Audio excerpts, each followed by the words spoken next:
نحمده ونصلي على رسوله الكريم أما بعد فأعوذ بالله من الشيطان الرجيم بسم الله الرحمن الرحيم وقاتلوهم حتى لا تكون فتنة ويكون الدين كله لله হে আমার জাতি, আজকে আমি কথা বলবো সঠিক পদ্ধতিতে কিভাবে শরিয়া কায়েম করতে হবে সেই পদ্ধতি নিয়ে। এর আগে আমাদের বর্তমান প্রেক্ষাপটের সাথে কোরআন হাদিসের মিল রেখে এবং সেই দিক নির্দেশনা অনুসরণ করে আমরা কিভাবে শরিয়া কায়েম করবো সেই বিষয়ে কথা বলবো। তাহলে বর্তমান প্রেক্ষাপট নিয়ে যদি আমরা কথা বলি, যে বর্তমান প্রেক্ষাপটে পৃথিবীর কিছু অঞ্চল ছাড়া প্রায় সব অঞ্চলেই আল্লাহ বিরোধী আইন দ্বারা পরিচালিত হইতেছে। তাহলে আল্লাহ সুবহানাহু ওয়া তাআলা কোরআনে কারিমের 6 নম্বর সূরা আনআমের 57 নম্বর আয়াতে বলেন, ইনিল হুকমু ইল্লা লিল্লাহ, আইন দেওয়ার ক্ষমতা একমাত্র আল্লাহ তাআলার। তাইলে তাইলে এখানে বলা হইতেছে যে আইন দেওয়ার ক্ষমতা শুধুমাত্র আল্লাহ তাআলার, আল্লাহ তাআলা ছাড়া কারো আইন দেওয়ার ক্ষমতা নেই। তারপরে আল্লাহ সুবহানাহু ওয়া তাআলা কোরআনে কারিমের 5 নম্বর সূরা মাইদার 44 নম্বর আয়াতে বলেন, ومن لم يحكم بما أنزل الله فأولئك هم الكافرون, যারা আল্লাহর আইন ছাড়া বিচার ফয়সালা করে তারাই কাফের। তাহলে এখানে আল্লাহ তাআলা আগের আয়াতের ব্যাখ্যা দিয়ে দিচ্ছে। আগের আয়াতে বলছে যে বিধান দেওয়ার ক্ষমতা একমাত্র আল্লাহ তাআলার, আর এখানে বলা হয়েছে যে আল্লাহর আইন ছাড়া যারা বিচার করবে তারা কাফের। তার মানে কি, যেখানে আল্লাহর আইন ছাড়া বিচার ফয়সালা করা হয় তারা কি, যারা করে তারা সবাই কি কাফের। 45 একই সূরা মাইদার 45 নম্বর আয়াতে আল্লাহ সুবহানাহু ওয়া তাআলা আবার বলেন, ওমান লাম ইয়াহকুম বিমা আনজালাল্লাহু ফাউলাইকা হুমুজ জালিমুন, যারা আল্লাহর আইন ছাড়া বিচার ফয়সালা করে তারাই হচ্ছে অত্যাচারী। এরপরে 47 নম্বর আয়াতে একই সূরার আল্লাহ সুবহানাহু ওয়া তাআলা বলেন, ওমান লাম ইয়াহকুম বিমা আনজালাল্লাহু ফাউলাইকা হুমুল ফাসিকুন, যারা আল্লাহর আইন ছাড়া বিচার করে তারাই হচ্ছে অশান্তি সৃষ্টিকারী, ফাসিক।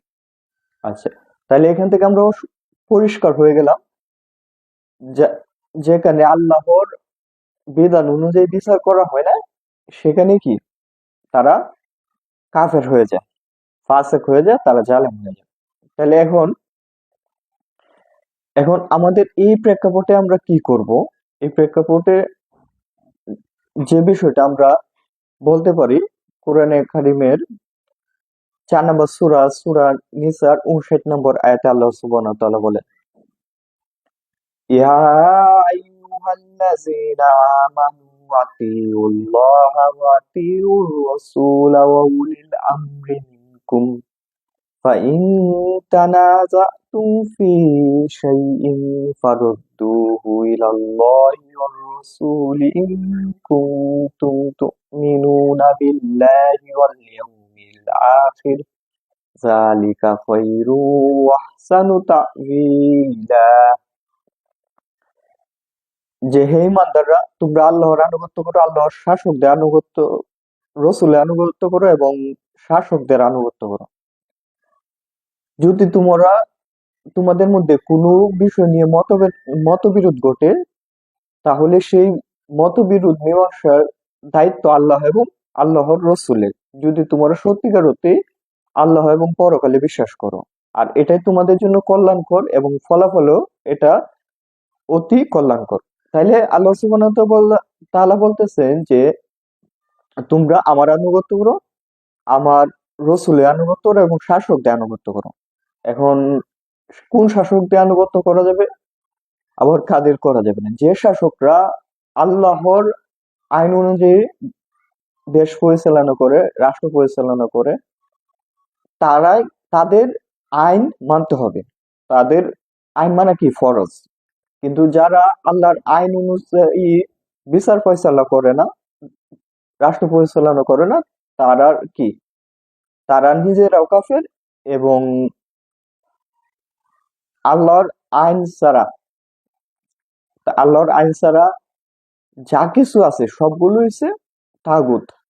তাইলে এরপরে আল্লাহ বলতেছে যে তোমাদের মধ্যে যদি কোনো বিষয়ে মতবিরোধ ঘটে, তাহলে তার তার মীমাংসার দায়িত্ব আল্লাহ এবং আল্লাহ রসুলের দিকে ফিরে আসো। তাইলে মানে কি, আমরা কোরআন হাদিসের ভিত্তিতে আমাদের মতবিরোধ আমরা মীমাংসা করব। যেরকম অনেকেই মুসলমানরা মনে করে যে গণতন্ত্রের মাধ্যমে শরিয়া কায়েম করবে, অনেকে মনে করে যে গণতন্ত্র মাধ্যমে শরিয়া কায়েম করা হারাম। তাহলে এটা আমাদের মতবিরোধ, এবং মুসলমানদের এই মতবিরোধের সমাধান অবশ্যই কি আমরা কুরআন সুন্নাহর আলোকে করতে হবে। এবং এরপরে আল্লাহ আরো কঠিন ধমকি দিছে, সাবধান সাবধান করে দিছে আমাদের। বলছে যে তোমরা সত্যিকার অর্থেই যদি আল্লাহ এবং পরকালের উপর বিশ্বাস রাখো, যদি মানে কি, যারা কুরআন সুন্নাহর আলোকে এই তাদের মতবিরোধ মীমাংসা না করবে, তারা আসলে কি আল্লাহর উপর বিশ্বাস নেই, পরকালের উপরে তাদের বিশ্বাস নেই। তাইলে এটা আমাদের অবশ্যই কি, আমাদের যে গণতন্ত্রের যে হারাম হারাম না হালাল, গণতন্ত্রের কি, গণতন্ত্র দিয়ে কি শরিয়া কায়েম করা যাবে কি যাবে না, এই বিষয়টা অবশ্যই আমরা কোরআন সুন্নাহর আলোকে দেখবো। আর এই কোরআন সুন্নাহ যে সমাধানটা দিবে সেটা আমাদের জন্য খুবই কল্যাণকর হবে, এবং এর পরিণামটা আমাদের জন্য আরো কল্যাণকর হবে। তাইলে এখন আমাদের অবশ্যই বুঝতে হবে কোরআন সুন্নাহর আলোকে আমাদের কিভাবে শরিয়া প্রতিষ্ঠা করব, সেটা বর্ণনা করতে হবে, এবং সেটা মেনে নিতে হবে, এবং বাধ্যতামূলক। মানে বাধ্যতামূলক, কেউ যদি মেনে না নেয় সে কি আল্লাহকে বিশ্বাস করে না, পরকালে বিশ্বাস করে না। আচ্ছা, তারপরে এখন আমরা আসি, তাহলে এখন কিভাবে আমরা শরিয়া কায়েম করব। তাহলে প্রথমে হচ্ছে আল্লাহ সুবহানাহু ওয়া তাআলা বলছে যে আল্লাহকে আল্লাহর আনুগত্য করো, আল্লাহর রসুলের আনুগত্য, এবং তোমাদের মধ্যে দায়িত্বশীলদের আনুগত্য করো, সেটা হোক শাসক, সেটা হোক বিশিষ্ট আলেমরা। আচ্ছা, তাহলে এখন আমরা আমাদের কি কোনো খলিফা আছে? না, আমাদের কোনো খলিফা নেই। তাহলে এখন শরিয়া ফিকি এবং শরিয়া মাসালা মতে যদি মুসলমানদের কোনো সময় খলিফা না থাকে, তখন মুসলমানরা জরুরি ভিত্তিতে তাদের একজন খলিফা মনোনীত করবে। এখন খলিফা মনোনীত করবে, এই বিষয়ে আব্দুল্লাহ ইবনে উমর রাদিয়াল্লাহু তাআলা আনহুর এক বিখ্যাত উক্তি আছে যে খলিফা ছাড়া মুসলমানরা হচ্ছে একটা রাকাল ছাড়া এক পাল মেষ। তাইলে দেখেন কত কঠোর কথা বলছে, যে খলিফা ছাড়া মুসলমানরা হয়েছে কি রাকাল ছাড়া মেষ পাল। এটা হচ্ছে এই কথাটা এই কথাটা হচ্ছে ইবনে কাসির রহিমাহুল্লাহ আল বেদায়া ওয়ান নিহায়া কিতাবে আছে। আচ্ছা, এখন যদি ধরেন এক পাল বেড়া আপনি চড়াইতেছেন, কোন রাখাল নাই, তার মানে কি তখন বেড়া গুলাকে চতুর্দিকে বিক্ষিপ্ত হয়ে যাবে, এবং তাদেরকে বিভিন্ন পশুরা শিকার করবে, বিভিন্ন দিকে তারা ক্ষতিগ্রস্ত হবে, হারায় যাবে। তেমনি ভাবে মুসলমানরাও কি একইভাবে, যে মুসলমানরা খলিফা না থাকার কারণে আজকে মুসলমান সারা বিশ্বে মুসলমানকে নির্যাতিত হইতে হইতেছে, এবং চতুর্দিক দিয়ে সবাই মুসলমানদের কি করছে, সবাই মুসলমানদেরকে কিভাবে নিঃশেষ করে দেওয়া যায় তার জন্য সর্বশক্তি তারা নিয়োগ করছে।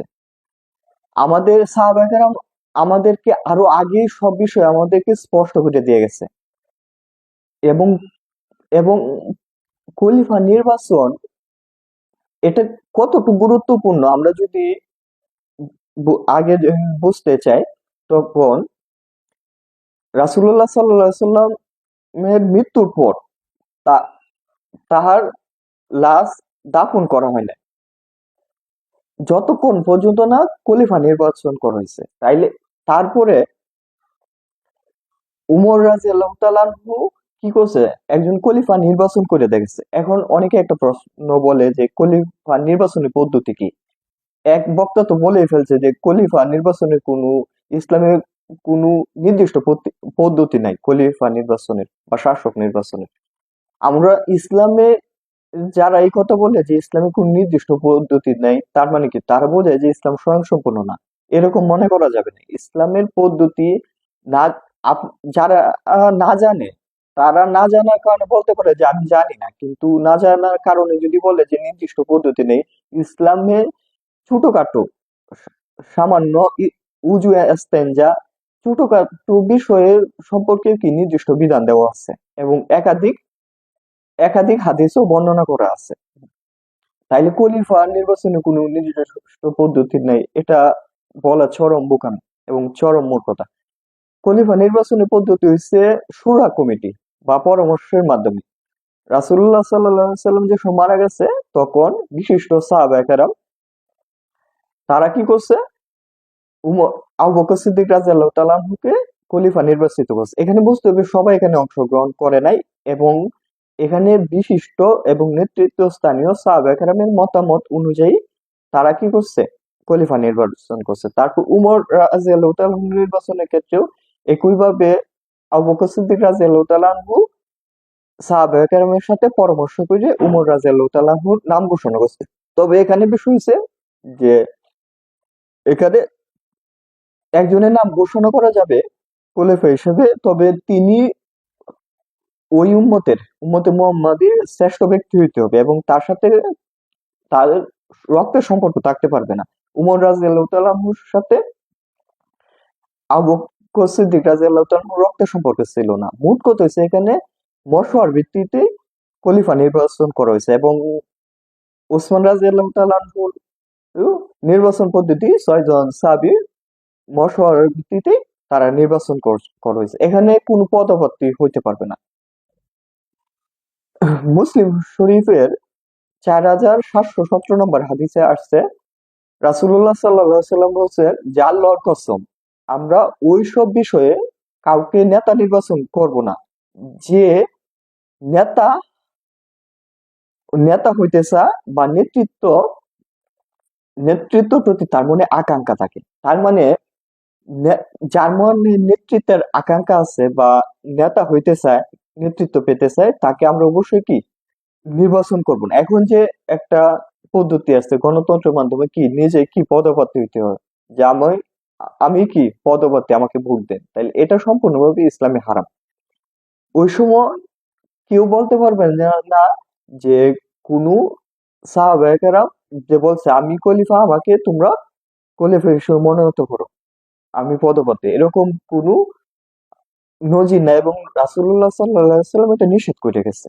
আচ্ছা, তারপরে আবু বকর, উমর, উসমান এবং আলী রাদিয়াল্লাহু তাআলা আনহুর সময়, যে আলী রাদিয়াল্লাহু তাআলা আনহু কিভাবে নির্বাচিত হয়েছিল, ওই সময় শীর্ষস্থানীয় ব্যক্তিরা আলী রাদিয়াল্লাহু তাআলা আনহুকে অনুরোধ করছিল, এবং তিনি অনুরোধের কারণে তিনি খেলাফতের দায়িত্ব নিয়েছিল।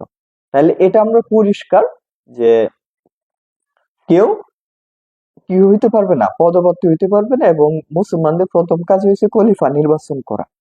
কারণ খলিফা নির্বাচন করার যে বিষয়, এখন আমরাও কি করব, স্বাভাবিকভাবে আমরা আমাদের খলিফা বা আমির নির্বাচন করব।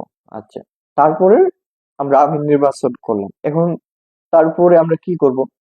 এখন এখন আমাদের যদি ইতিহাস আমরা যদি পর্যালোচনা করি, তাহলে যে ইতিহাস বলে 100 বছরের ইতিহাস বলে যে এই পর্যন্ত কোনো দেশেই গণতন্ত্রতে শরিয়া কায়েম হয়নি। সেটা যদি আমরা প্রথমে বলি, আলজেরিয়ার কথায় প্রথমে আসি। আলজেরিয়া ইসলামিক সলভেশন ফ্রন্ট, তারা ক্ষমতায় ছিল, কিন্তু তারাদের কি করছে, ক্ষমতা থেকে উৎখাত করা হয়েছে। তারপরে আসি 2006 সালে হামাস ফিলিস্তিনের ক্ষমতা নির্বাচনে জয়লাভ করছে, কিন্তু হামাসকে ক্ষমতা দেওয়া হয়নি, ফাতা ক্ষমতা গ্রহণ করছে। তারপরে ফাতার সাথে হামাসের যুদ্ধ হয়েছে, এবং ফাতাকে গাজা থেকে বের করে দিয়া গাজার নিয়ন্ত্রণ হামাসে গ্রহণ করছে, যেটা আমরা এখনো দেখতে পাই। তারপরে তারপরে আসি মিশরে। মিশরে মুসলিম ব্রাদারহুড ক্ষমতায় ছিল, কিন্তু মুসলিম ব্রাদারহুডকে ক্ষমতা থেকে নামায়া দেওয়া হয়েছে। তারপরে আসি তিউনিসিয়া। তিউনিসিয়া আরব বসন্তের সূচনা হয়েছে এবং আন্নাহাদা আল্লামা রশিদ গানুসি ওনার নেতৃত্বে আন্নাহাদা ক্ষমতায় আসছে এবং পরপর 3টা নির্বাচনে জয়লাভ করছে, কিন্তু তৃতীয় মেয়াদের সম্পূর্ণ সময় তারা পালন করতে পারে নাই। তাদের যে প্রেসিডেন্ট আমেরিকা ইসরায়েলের সাথে মিলে এই আন্নাহাদাকে সরায় দিছে। ওই প্রেসিডেন্ট কি করছে, যে সরায় দিয়ে একজন নারী প্রধানমন্ত্রীকে নিয়োগ দিছে। এটা হচ্ছে তিউনিসিয়ার বর্তমান অবস্থা এবং সেটা রিসেন্ট অবস্থা 2022 সালের দিকে সম্ভবত এটা হয়েছে। এখন এই তিউনিসিয়ার যে প্রেসিডেন্ট কায়েস সাইদ তিনি কি দেশ চালনা করতেছে আমেরিকা ইসরায়েল পশ্চিমাদের কথা মতো। আচ্ছা, তারপরে আসি যেটা হচ্ছে সবচেয়ে গুরুত্বপূর্ণ ফ্যাক্ট, যেটা নিয়ে সবাই দলিল দেয়, সেটা হচ্ছে তুরস্ক। তুরস্কের কথায় আসে। একে পার্টি ক্ষমতায় আসছে এখন এবং এখন পর্যন্ত আসছে এবং গত নির্বাচনে সামান্য ব্যবধানে ব্যবধানে প্রথম নির্বাচনে কেউ সংখ্যাগরিষ্ঠ বলতে 50% প্লাস ভোট কেউ পায় নাই। তারপরে আবার দ্বিতীয় নির্বাচন হয়েছে, দ্বিতীয় নির্বাচনে আবার ক্ষমতায় আসছে এবং এখন পর্যন্ত এই তুরস্কে শরিয়া কায়েম হয় না। এখন শরিয়া কায়েম হয় না, হবেও না। কারণ হচ্ছে শরিয়া কায়েম হবে কিভাবে, যে দেশে সংবিধান থাকে, সংবিধান মানে কি আলাদা একটা বিচার ব্যবস্থা। এখন তুরস্কের সংবিধান বাতিল করার চেষ্টা করি অধিকাংশ দেশে, যে দেখা যায় 2/3 সংখ্যাগরিষ্ঠ, তার লাগে সংবিধান সংস্কার। এখানে বুঝতে হবে সংস্কার করার জন্য। সংস্কার মানে কি, আপনি কি করলেন, আপনার কিছু জায়গা নষ্ট হয়ে গেছে সেগুলো গসামসা করে আপনি কি করলেন, এটা সংস্কার করে দিলেন। কিন্তু ইসলামে কি নাই, কোন সংস্কার নাই। যদি আমরা সেটা দেখি যে যেখানে যে দেশগুলোতে শরিয়া কায়েম হয়েছে সেখানে কোনো সংবিধান নেই, সেখানে সরাসরি বলা হয়েছে দেশ পরিচালন হবে, পরিচালিত হবে কোরআন এবং সুন্নাহর আলোকে। তাহলে এই যে হচ্ছে বর্তমান প্রেক্ষাপট এবং আমরা এটা বুঝলাম দিনের আলোকে স্পষ্ট যে যে এই গণতন্ত্রের মাধ্যমে শরিয়া কায়েম সম্ভব না। এখন বুখারী শরীফের সহিহ বুখারীর 6133 নম্বর হাদিস এবং মুসলিম শরীফের 7228 নম্বর হাদিসে আসছে যে মুমিনরা এক গর্তে দুইবার দংশিত হয় না। তার মানে কি, যে মুমিনরা অবশ্যই কি, তারা তারা কি হবে, তারা এরকম বোকা হবে না, এরকম মূর্খ হবে না যে বারবার তারা ক্ষতি হইতেছে কিন্তু তারা এইভাবে পড়ে থাকবে না। মুমিনরা অবশ্যই কি করবে, তারা একই গর্তে, যেখানে একবার ক্ষতিগ্রস্ত হয়েছে সেখানে আবার যাবে না। এখন আমরা মুসলমানরা 100 বছর ধরে বারবার হাজার হাজার বার শত শতবার কি এই গণতন্ত্রের গর্তে আমরা দংশিত হইতেছি, কিন্তু কি আমরা বারবার এই গণতন্ত্র দিয়ে আমরা স্বপ্ন দেখতেছি, কিভাবে সেটা সম্ভব শরীরে কায়েম? কখনোই সেটা সম্ভব না। আচ্ছা, এখন যারা বলে যে এটার পক্ষে যুক্তি দেখায়, ইসলাম কখনো যুক্তি দিয়ে চলে না, ইসলাম চলে হইছে দলিল অনুসারে।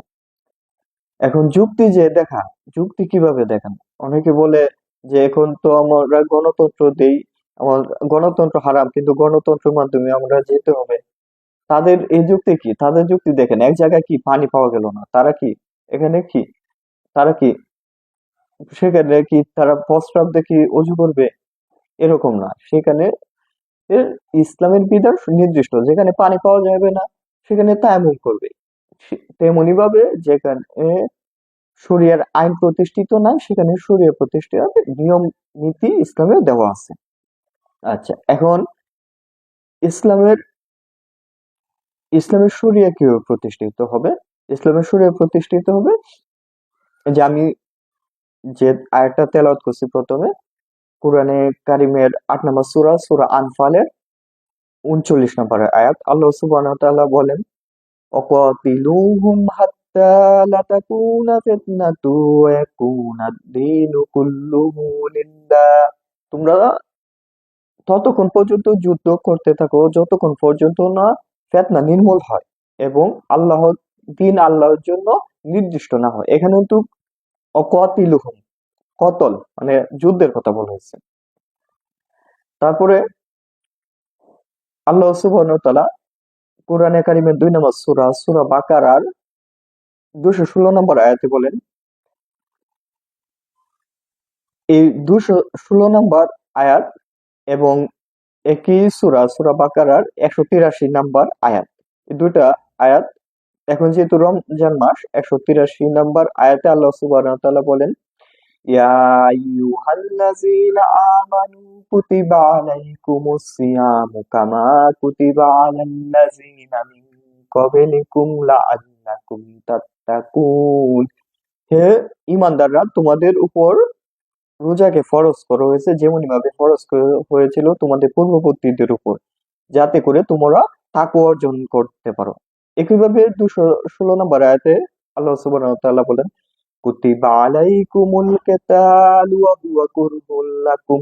একইভাবে কুতিবা শব্দ দিয়ে যেখানে রোজা ফরজ করা হয়েছে, একইভাবে কুতিবা শব্দ থেকে কি যুদ্ধকে ফরজ করেছে। কুতিবা আলাইকুমুল কেতাল, যুদ্ধকে তোমাদের উপর ফরজ করে দেওয়া হয়েছে। ইহা কিন্তু ইহা তোমাদের নিকট অপছন্দনীয়। মানে কি, আমাদের অপছন্দীয়, সবচেয়ে অপছন্দীয় আমল কোনটা?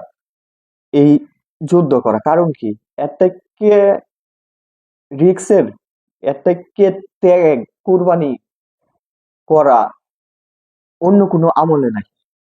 এই আমলটা হচ্ছে সবচেয়ে কঠিন মুমিনদের জন্য। এটা আল্লাহ সাক্ষী দিচ্ছে যে কি, এটা এটা হচ্ছে আমাদের নিকট সবচেয়ে অপছন্দীয় আমল। ওয়াসা আন তাকরাহু শাইয়ান ওয়া হুয়া খায়রুল লাকুম। যে তোমরা যেটা অপছন্দ করো সেটা তোমাদের জন্য কল্যাণকর।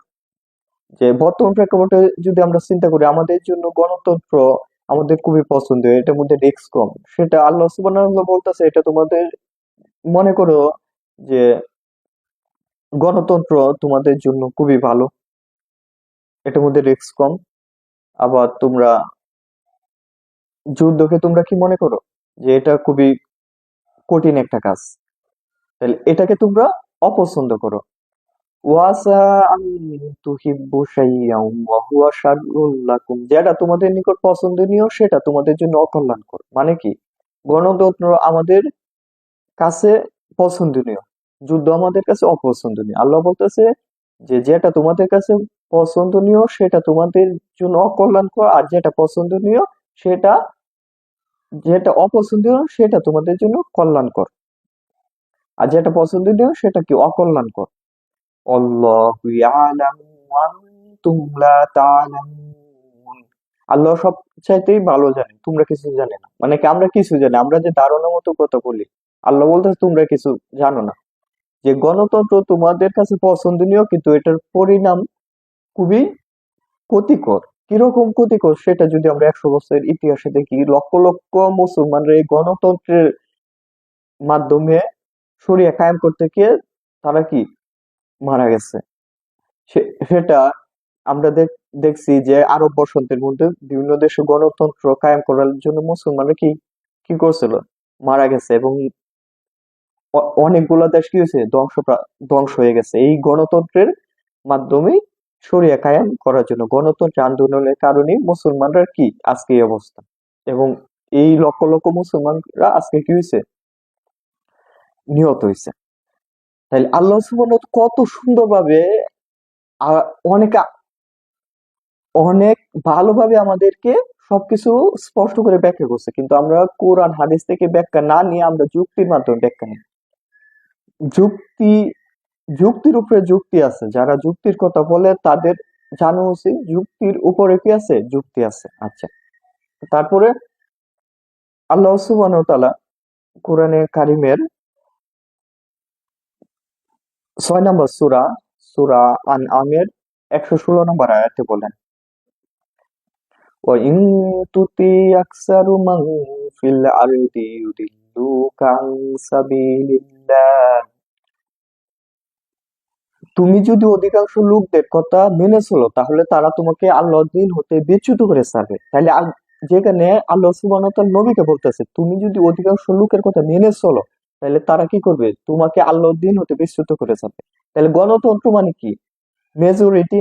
তাহলে এখানে বলা হয়েছে যে অধিকাংশ লোকের কথা মানলে দিন হতে বিচ্যুত করে ছাড়বে, নবীকে বলেছে। তাহলে এই যে গণতন্ত্র কি অধিকাংশ লোকের কথা মানতে হবে, তাহলে মানে কি গণতন্ত্র অবশ্যই কি হারাম।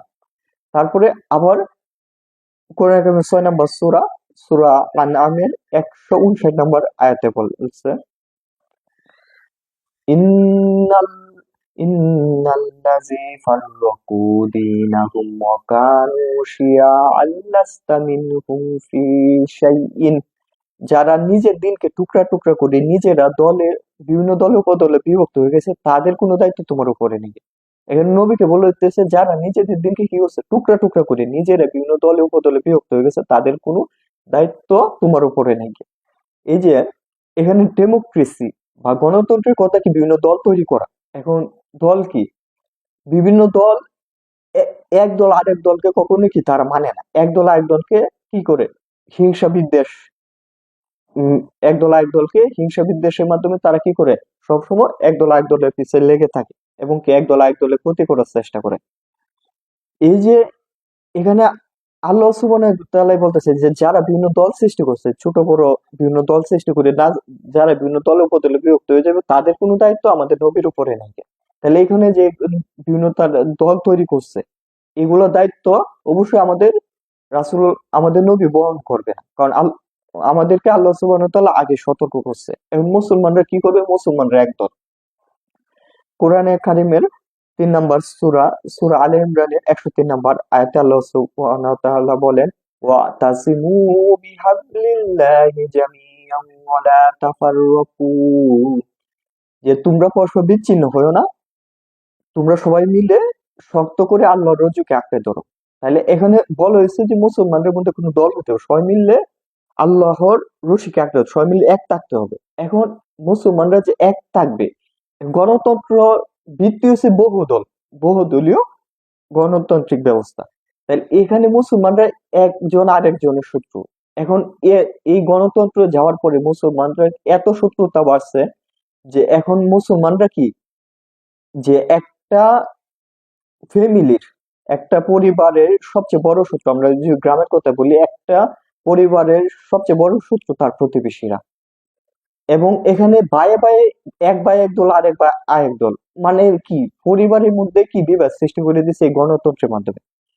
তাই এটা সম্পূর্ণভাবে হারাম। গণ এই দল তৈরি করা, বিভিন্ন দলে উপদলে বিভক্ত হয়ে যাওয়া, এটা সম্পূর্ণভাবে হারাম। আমরা সবাই মিলে একজনকে আমরা খলিফা হিসেবে মনোনীত করবো এবং সেই খলিফার তত্ত্বাবধানে আমরা কি শরিয়া কায়েম করব। এখন আমরা যদি কোরআনে কারিমের কোরআনে কারিমের 9 নম্বর সূরা সূরা তওবার 65 নম্বর আয়াতে যাই, তাহলে আল্লাহ সুবহানাহু ওয়া তাআলা আমাদের নবীকে বলেন, ইয়া আইয়ুহান নাবিয়্যু হাররিদিল মুমিনিনা ইয়া আইয়ুহান নাবিয়্যু হাররিদিল মুমিনিনা আলাল কিতাল। হে নবী, মুমিনদেরকে উৎসাহিত করুন যুদ্ধের প্রতি। এই সূরা তওবার 111 নম্বর আয়াতে আল্লাহ সুবহানাহু ওয়া তাআলা বলেন, ইন্নাল্লাহা আশতারা মিনাল মুমিনিনা আনফুসাহুম ওয়া আমওয়ালাহুম বিআন্না লাহুমুল জান্নাহ। মুমিনদের জান ও মাল আল্লাহ সুবহানাহু ওয়া তাআলা কিনে নিয়েছেন জান্নাতের বিনিময়ে। ইউকাতিলু ফি সাবিলিল্লাহি ফায়াকতুলুনা ওয়া ইয়ুকতালুন। তারা আল্লাহর পথে যুদ্ধ করবে, অতঃপর তারা মারবে এবং মরবে। আগে মারার কথা বলছে, তারপর মরার কথা বলছে। এই আয়াতের সমর্থনে কোরআনে কারিমের 3 নম্বর সূরা সূরা আলে ইমরান 152 নম্বর 142 নম্বর আয়াতে আল্লাহ সুবহানাহু ওয়া তাআলা বলেন, আম হাসিবাতুম আন তাদখুলুল জান্নাতা ওয়া লাম্মা ইয়া'লামিল্লাহিল্লাযীনা জাহাদু মিনকুম ওয়া ইয়া'লামাস সাবিরিন। তোমরা কি এমনি এমনি মনে করছো, তোমরা কি এমনি মনে করছো এমনি এমনি জান্নাতে চলে যাবে, অথচ আল্লাহ পরীক্ষার মাধ্যমে দেখে নেবেন না কে তোমাদের মধ্যে জিহাদ করছে এবং কে তোমাদের মধ্যে বিপদে কঠোর ধৈর্য ধারণ করছে। এই যে আগের আয়াতে বলছে যে মুমিনদের জানো মাল কিনে নেওয়া হয়েছে জান্নাতের বিনিময়ে, তারা যুদ্ধের ময়দানে তারা মারবে এবং মরবে। এবং এই আয়াতে বলছে যারা এদের প্রতি উদাসীন, তাদের কি, যাদের কোনো এই মন মানসিকতা এখানে নাই, যে কি করবে তারা। জিহাদের প্রতি আকাঙ্ক্ষাও নাই, ইচ্ছাও নাই। কে এখানে ইয়াতে আল্লাহ তাআলা বলতেছে, তোমরা কি মনে হচ্ছে এমনি এমনি জান্নাতে যাইবা গা? আল্লাহ পরীক্ষা করে দেখে নেবেন না তোমাদের মধ্যে কে জিহাদ করছে আর কে বিপদে কটু ধৈর্য ধারণ করছে। যে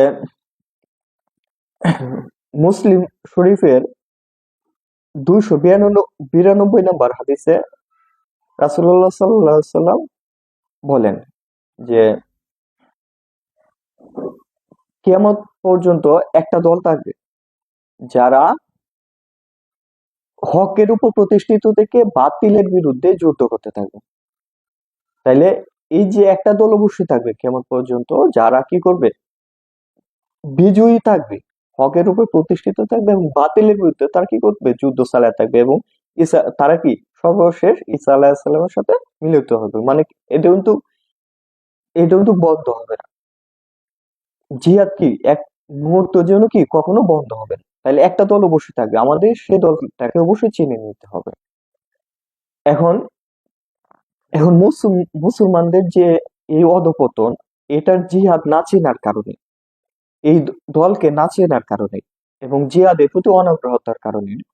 যে হাদিস শরীফ আছে, রাসূলুল্লাহ সাল্লাল্লাহু আলাইহি সাল্লাম বলছে যে অচিরেই যে মুসলমানদের এরকম অবস্থা হবে যে দস্তরখানে রাখা খাবার যেরকম একে অপরকে আহ্বান করে খাওয়া হয়, তেমন ভাবে কাফের মুশরিকরা সবাই মিলে মুসলমানদেরকে মারার জন্য একে অপরকে আহ্বান করবে। এবং মুসলমানরা তখন হয়ে যাবে বাষ্পমান কর্কটের মতো, তারা কি তাদের আক্রমণে টিকে থাকতে পারবে না। তখন সাহাবায়ে কেরাম বললেন যে তখন কি মুসলমানরা খুবই কম হবে, কারণ হচ্ছে ওই সময় কিছু কিছু সংখ্যক সাহাবায়ে কেরাম ওই সময় বিশ্বের সবচেয়ে শক্তিশালী 1 নম্বর সুপার পাওয়ার ছিল ফারস সাম্রাজ্য এবং 2 নম্বর সুপার পাওয়ার ছিল রোমান সাম্রাজ্য। তাদের বিরুদ্ধে লাগাতার তারা কি যুদ্ধ করছে এবং তারা কি ছিন্ন ভিন্ন করে তারা কি করছে, রোমান এবং ফারস সাম্রাজ্যের মধ্যে তারা কি শরিয়া প্রতিষ্ঠা করছে। তখন এই কিছু সংখ্যক সাহাবায়ে কেরামের মধ্যে এই প্রলুব্ধি ছিল। তখন সাহাবায়ে কেরাম মনে হচ্ছিল যে যে হয়তোবা তখন হবে মুসলমানদের সংখ্যা কম হবে। তখন রাসূলুল্লাহ সাল্লাল্লাহু আলাইহি ওয়াসাল্লাম বললেন, না, মুসলমানের সংখ্যা অনেক হবে, তবে তাদের মধ্যে দুইটা ব্যাধি ছড়ায় যাবে। একটা হচ্ছে দুনিয়ার লোভ, আর একটা হচ্ছে জিহাদের প্রতি বা মৃত্যুর প্রতি অনাগ্রহ। এক বর্ণনা হয়েছে জিহাদের প্রতি অনাগ্রহ, আরেক বর্ণনা হয়েছে যে মৃত্যুর প্রতি অনাগ্রহ। মৃত্যুর প্রতি অনাগ্রহ, জিহাদের প্রতি অনাগ্রহ, দুইটা মানে কি? এখন কেউ যদি জিহাদে যায় তাহলে কি তার কি যে কোনো সময় মারা যাইতে পারে। তাই এটার কথাই রাসূলুল্লাহ সাল্লাল্লাহু আলাইহি সাল্লাম বলছেন। তারপরে আমরা যদি এখন এটা থেকে পরিষ্কার বিষয় যে আমাদের অবশ্যই একজন আমির নির্বাচন করতে হবে এবং তার অনুযায়ী কি করতে হবে, আমরা শরিয়া কায়েম করব। এবং সেটা সেটা কি সেটা যত কম সময় অতিবাহিত হবে ততই আমাদের জন্য ভালো। কিংবা আমরা পৃথিবী মুসলমানরা সবাই কাউকে আমির হিসেবে আমরা তার হাতে বায়াত গ্রহণ করি। এখন তো অবস্থা এই হয়েছে, কারো হাতে বায়াত গ্রহণ হইতে চাইলেও কি হাসাহাসি করে, মানে এইসব বিষয় মুসলমানরা কি কোনো কোনো বিষয় তারা মনে করে না। আচ্ছা, তারপরে আল্লাহ সুবহানাহু ওয়া তাআলা কোরআনে কোরআনে কারিমের 4 নম্বর সূরা নিসার 60 নম্বর আয়াতে বলেন, আলাম তারা ইয়াজউমুনা আন্নাহুম আমানু বিমা উনজিলা ইলাইকা ওয়া মা উনজিলা মিন ক্বাবলিক ইউরিদুনা আন ইয়াতাহাকামু ইলা তাগুতি ওয়া ক্বাদ উমিরু আন ইয়াকফুরু বিহি ওয়া ইউরিদু আশ-শাইতানু আন ইয়াদিল্লাহুম দালালান বাঈদা। তুমি কি তাদেরকে দেখোনি যারা মনে করে যে তোমার প্রতি যা অবতীর্ণ করেছি এবং তোমার পূর্ববর্তীদের উপর যা অবতীর্ণ করেছি তার উপর বিশ্বাস করে, অথচ কিন্তু তারা তাগুতের কাছে বিচার প্রার্থী হয়, অথচ আল্লাহ এর থেকে নিষেধ করেছেন। আর শয়তান তাদেরকে চূড়ান্ত ভাবে পথভ্রষ্ট করে দিতে চায়। একটা নাজিল হয়েছিল একজন মদিনার একজন আনসারকে উমর রাদিয়াল্লাহু তাআলা আনহু হত্যা করছিল নবীজির বিচার না মানার কারণে। তখন আল্লাহ সুবহানাহু ওয়া তাআলা এই আয়াতটা নাযিল করছে। আল্লাহ সুবহানাহু ওয়া তাআলা বলছে যে তারা মনে করে যে তারা তোমার প্রতি ঈমান আনছে এবং তোমার পূর্ববর্তীদের উপর ঈমান আনছে। এখন অনেকে বলে এখানে মুনাফিক। না, ওই ব্যক্তি মনে করতো যে নবীজির উপরে ঈমান আনছে এবং এর- এবং আগে যে নবীরা ছিল তাদের প্রতি ঈমান আছে। তাইলে যে মনে করতো, বিশ্বাস করতো, তাই তো মুনাফিক হয় না। কিন্তু তার একটা জাহিলি যুগের একটা বিশ্বাস তার মধ্যে ছিল। জাহিলি যুগের একটা নিয়ম সে পালন করছিল। কি জাহিলি যুগের নিয়ম ছিল যে মদিনা আনসাররা কি করতো, মাঝে মধ্যে তারা কি করতো, ইহুদিদের কাছেও কি করতো, তারা বিচার ফয়সালার জন্য যাইতো। তখন এই ব্যক্তি ইহুদি সর্দার কাব ইবনে আশরাফের কাছে বিচার পদবর্তী হয়েছিল। এই কারণে এই কারণে এই কারণে আল্লাহ সুবহানাহু ওয়া তাআলা